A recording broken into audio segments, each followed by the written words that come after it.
Today's Between Master and Disciples, Isabelle Hercelin, Breatharianism as a Way of Life will be presented in French and English with subtitles in Arabic, Aulacese Vietnamese, Bulgarian, Chinese, Czech-Slovak, English, French, German, Hindi, Hungarian, Indonesian, Italian, Japanese, Korean, Malay, Mongolian, Persian, Polish, Portuguese, Punjabi, Russian, Spanish, and Thai.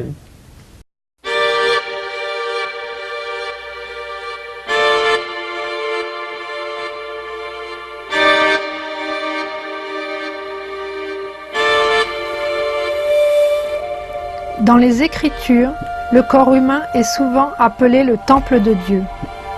C'est vraiment un rare privilège pour une âme que d'atteindre cette demeure sacrée qui abrite le divin, car c'est une vraie bénédiction que de renaître en tant qu'être humain. À plusieurs reprises, le maître suprême Ching Hai a parlé de la rareté de ce phénomène.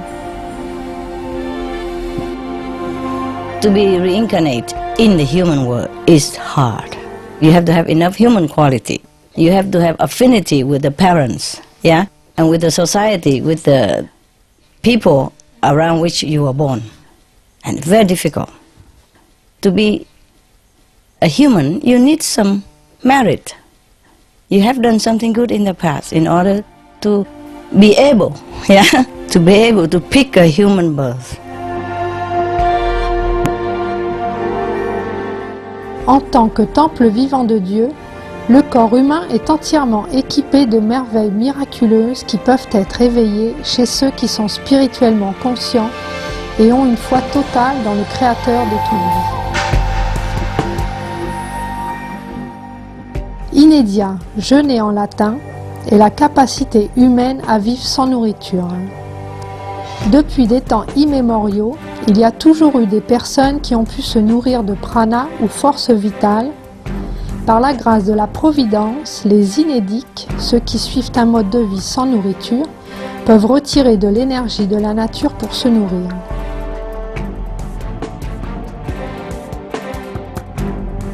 They live on the chi, from the ground, or from the forest, and from the sun and from the air. They make use of all that. Or they live on love, on faith alone. Ces personnes sont connues sous le nom de respiriens, pranariens ou inédistes, de solariens ou aquariens. Ils viennent de tous les horizons, toutes les cultures et des 4 coins du monde. Les possibilités et miracles de la vie, tels que notre Créateur bienveillant les a conçus pour nous, sont bel et bien infinis. Il nous faut seulement nous connecter à l'intérieur pour reconnaître notre riche largesse en tant qu'enfant de Dieu. Le maître suprême Ching Hai a amoureusement recommandé une série hebdomadaire sur Supreme Master Television pour présenter ces personnes du passé et du présent qui ont choisi de vivre sans nourriture sur la terre. Puissent ces histoires spirituelles vous captiver, que les cœurs soient ouverts et les horizons élargis. Nous vous invitons à nous rejoindre pour la première émission de notre série en 4 parties, Isabelle Hercelin, le respirianisme comme mode de vie, dans Entre maître et disciple. Cette émission porte sur la possibilité du respirianisme ou vivre sans nourriture et n'a pas vocation d'enseigner cette pratique. Pour votre sécurité, ne tentez pas d'arrêter de manger sans être guidé par un expert en inédit.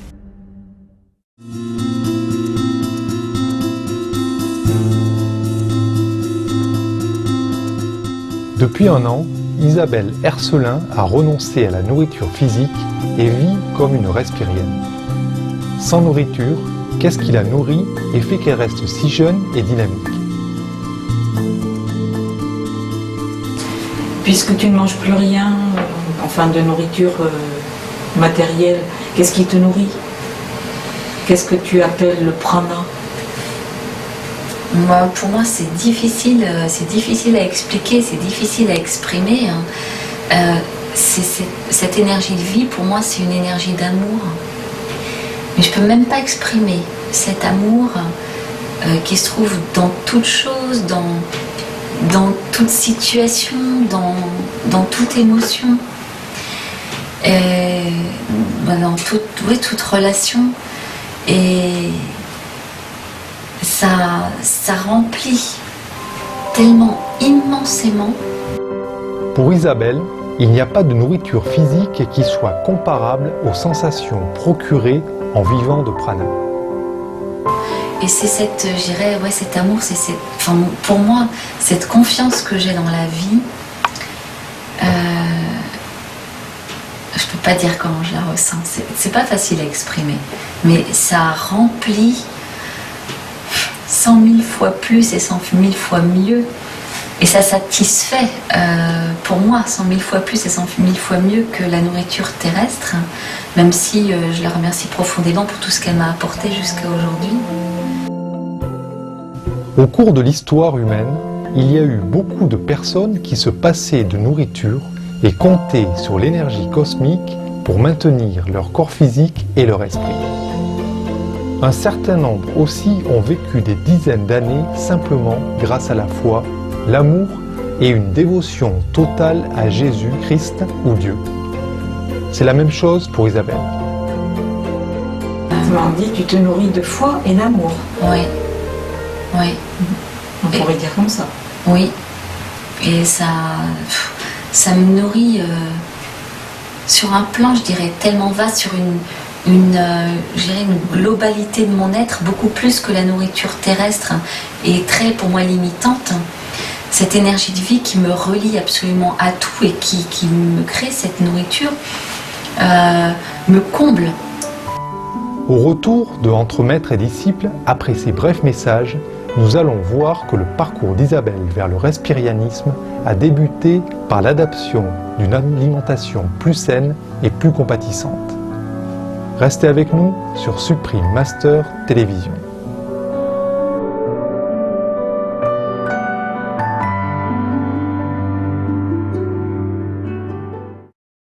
Cette émission porte sur la possibilité du respirianisme ou vivre sans nourriture et n'a pas vocation d'enseigner cette pratique. Pour votre sécurité, ne tentez pas d'arrêter de manger sans être guidé par un expert en inédit.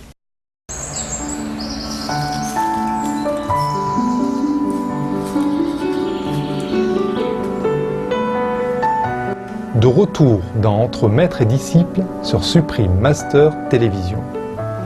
Continuons notre présentation de Isabelle Ercelin, le respirianisme comme mode de vie.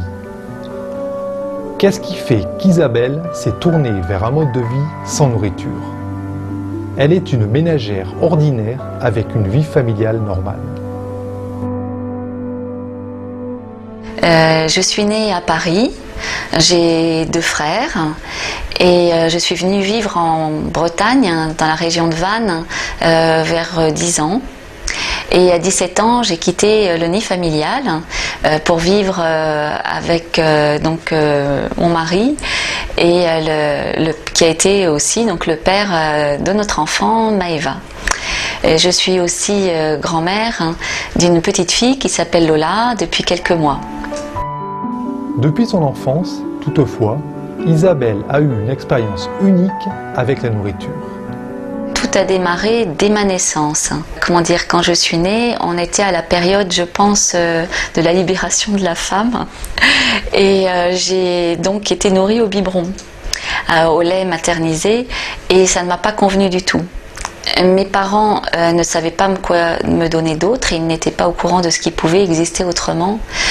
Alors j'ai été nourrie au biberon et passée le plus rapidement possible à la nourriture solide, tant bien que mal. Outre les défis posés par le lait maternisé, Isabelle est née avec une préférence pour les aliments à base de végétaux, le régime que tous les enfants préfèrent naturellement. Et cette nourriture solide ne m'a pas convenu non plus parce que je pense que je suis née sans aimer ni la viande, ni le poisson, ni le lait, ni les laitages. Donc c'est vrai que pour mes parents comme pour moi, ça a été, je dirais, une période pas facile, hein, ces repas. Je restais des heures devant l'assiette et ce qui n'était pas mangé était mis au frigo pour être servi le soir, voire le lendemain. Et ça a été comme ça pratiquement jusqu'à mes 17 ans. J'ai commencé un petit peu à bougonner vers 15 ans. Le maître suprême Chingai a souvent dit que depuis leur naissance, les enfants ont une inclinaison inhérente pour le végétarisme, régime alimentaire pourvu de toutes les vitamines et minéraux. Cependant, en raison de la désinformation au sujet du soi-disant apport nutritionnel des aliments carnés, les parents les forcent souvent à manger de la viande au détriment de la santé des enfants. When a child was born, many of them reject meat, but we force them down, and then after a while they eat meat like naturally. Many children don't want meat at all. It happens, and they strongly resist it. If you give them vegetarian from childhood, they never demand meat. Many of our fellow practitioners, they have child after initiation, and their child are nourished by vegetarian food and grow up so strong and healthy, less sick than any other child, and so pink. Yes, so beautiful, pure, soft in the look. Yeah, and they never demand meat. In fact, when somebody else gave them meat by mistake, they were shocked and dropped it. Child of 5, 6, 4 years old. Pour les parents d'Isabelle, pourvoir aux besoins et au confort de leurs enfants était leur manière d'exprimer leur amour. Et, malheureusement, cela incluait nourrir Isabelle et ses frères et sœurs de viande.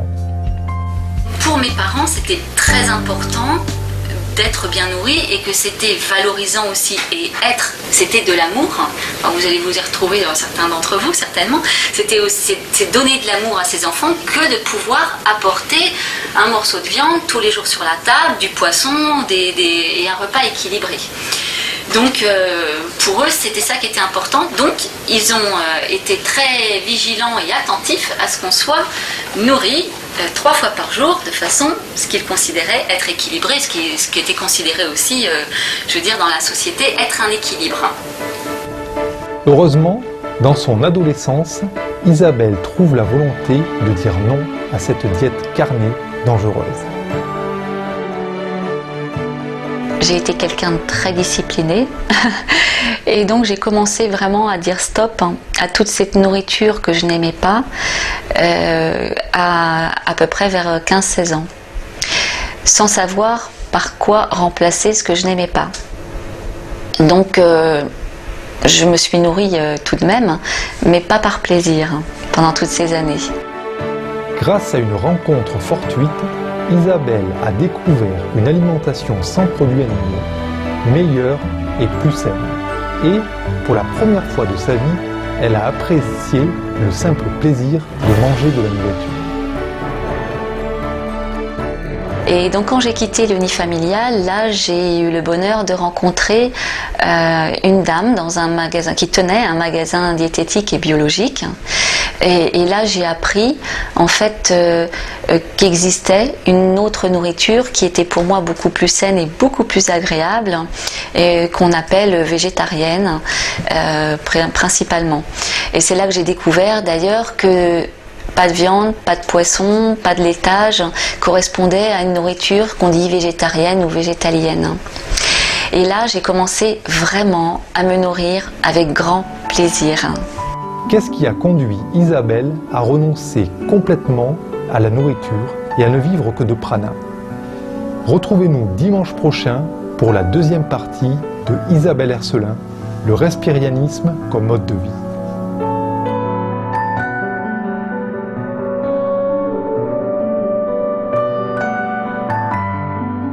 Nous avons apprécié votre compagnie pour l'épisode d'aujourd'hui de Entre maître et disciple. Des gens bien, de bonnes œuvres va suivre juste après Nouvelle d'exception. Restez avec nous sur Supreme Master Télévision. Que le ciel vous bénisse et au revoir. We appreciate your company for today's episode of Between Master and Disciples. Good People, Good Works is coming up next after Natwevi News. Please stay tuned to Supreme Master Television. Heaven bless and farewell for now. For more details, please visit www.suprememastertv.com/BMD.